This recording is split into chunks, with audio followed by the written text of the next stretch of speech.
안녕하세요 여러분.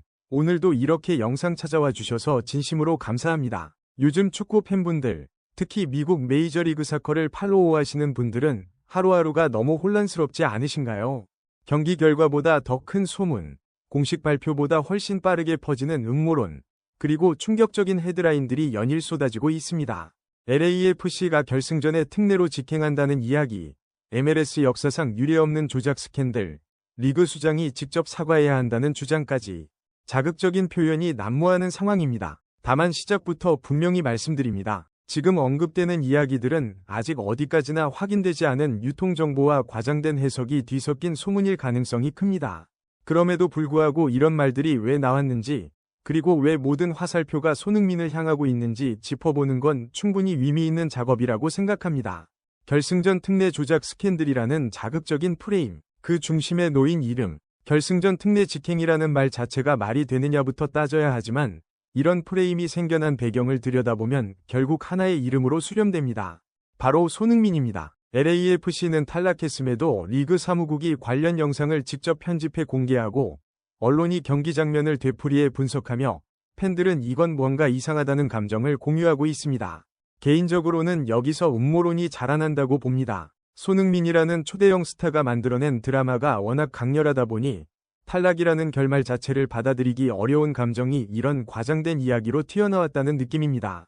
2025년은 손흥민의 축구 인생에서 단어 몇 개로 요약하기 어려운 해였습니다. LAFC에서 시즌을 마친 뒤 귀국하며 비시즌에 들어갔지만 그의 머릿속은 여전히 그라운드를 떠나지 않았을 겁니다. 토트넘 시절 그는 늘 겨울에도 쉬지 못했습니다. 박싱데이를 전후한 살인적인 일정 속에서 시즌을 버텨내는 게 당연한 일상이었습니다. 독일에서 뛰던 시절에는 겨울 브레이크가 있었지만 잉글랜드 프리미어리그에서는 쉼이라는 개념 자체가 사치처럼 느껴졌습니다. 그런 그가 토트넘 주장으로 유로파리그 우승컵을 들어올렸다는 건 커리어 전체를 통틀어 가장 상징적인 장면 중 하나였습니다. 우승 이후 토트넘과의 작별은 또 하나의 큰 결단이었습니다. 10년이라는 시간은 선수와 클럽을 하나의 이미지로 묶어놓기에 충분한 기간이었고 그만큼 떠나는 순간의 무게도 컸습니다. MLS로 향한 선택에 대해 여러 해석이 있었지만 분명한 건 단순한 은퇴 코스가 아니었다는 점입니다. LAFC는 리그 역대 최고 이적료를 지불했고 연봉 역시 리오넬 메시 다음 수준이었습니다. 이건 손흥민을 마케팅 도구로만 본 게 아니라 리그의 판도를 바꿀 핵심 전력으로 인식했다는 뜻이었습니다. 실제로 손흥민이 합류한 이후 LAFC의 존재감은 완전히 달라졌습니다. 경기장 분위기, 중계 비중, 글로벌 관심도까지 전과 후가 분명했습니다. 손흥민의 2025년이 멈춘 순간은 밴쿠버 화이트캡스와의 플레이오프 준결승이었습니다. 전반에 2골을 먼저 내주며 모두가 고개를 숙였던 그 상황에서 그는 만회골과 극적인 동점골을 연달아 터뜨렸습니다. 후반 추가 시간에 터진 프리킥 동점골은 MLS 역사에 남아도 이상하지 않을 장면이었습니다. 하지만 축구는 늘 감동과 잔혹함을 함께 가져옵니다. 연장 30분 동안에도 승부를 가리지 못했고 결국 승부차기가 기다리고 있었습니다. 첫 키커로 나선 손흥민의 슈팅이 골대를 맞는 순간 시즌 전체가 한 장면으로 압축돼 버렸습니다. 정규 시즌과 플레이오프를 합쳐 13경기 12골 4도움. 이 숫자는 명확합니다. 적응기가 필요하다는 말이 무색할 정도로 그는 MLS를 빠르게 자신의 무대로 만들었습니다. 그럼에도 불구하고 본인은 만족하지 않았습니다. 나는 우승 트로피를 위해 왔다는 말은 단순한 인터뷰용 멘트가 아니라 그의 커리어를 관통하는 기준이었습니다. 새로운 환경에 적응하며 성장했지만 팀 차원의 결과는 실망스러웠다는 그의 평가에서 저는 손흥민의 기준이 여전히 유럽 정상급에 머물러 있다는 걸 느꼈습니다. 승부차기 실축에 모든 시선이 쏠렸지만 그 이면에는 몸 상태라는 현실적인 문제가 있었습니다.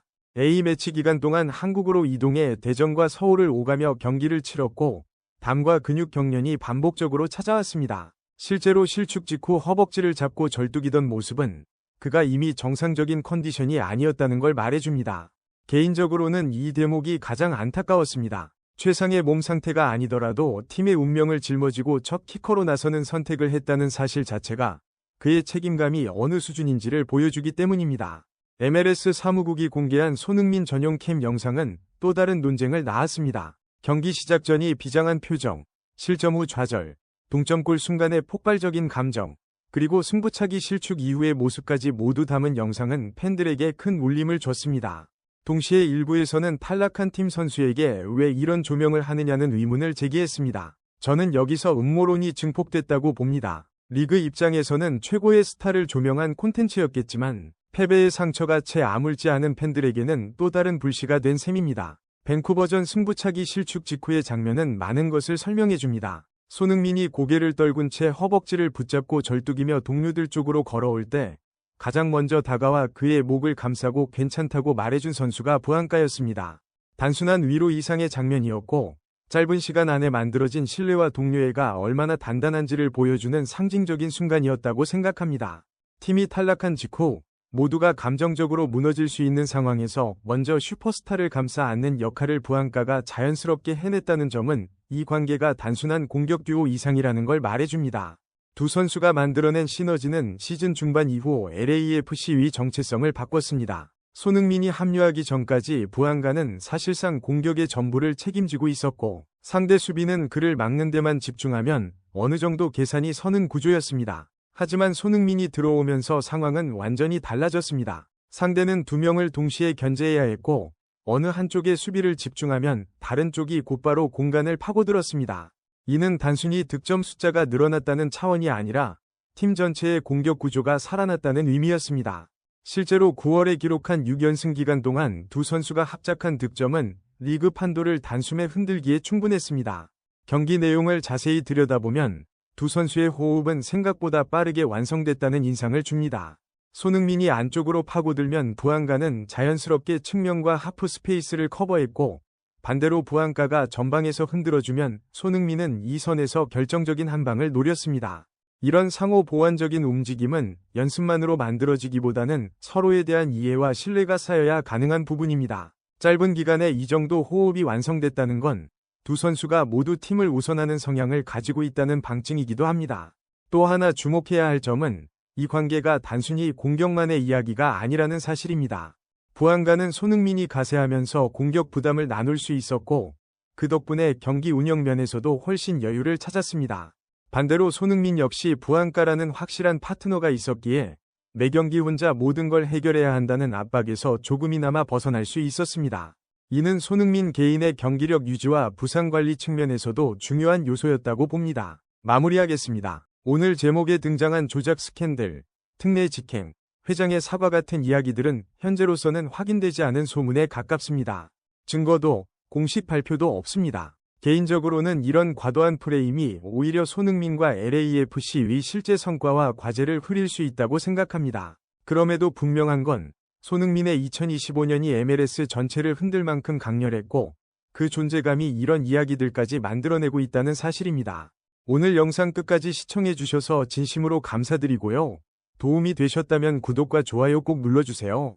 다음에도 더 깊이 있는 이야기로 찾아뵙겠습니다. 다음 영상에서 다시 만나요. 감사합니다.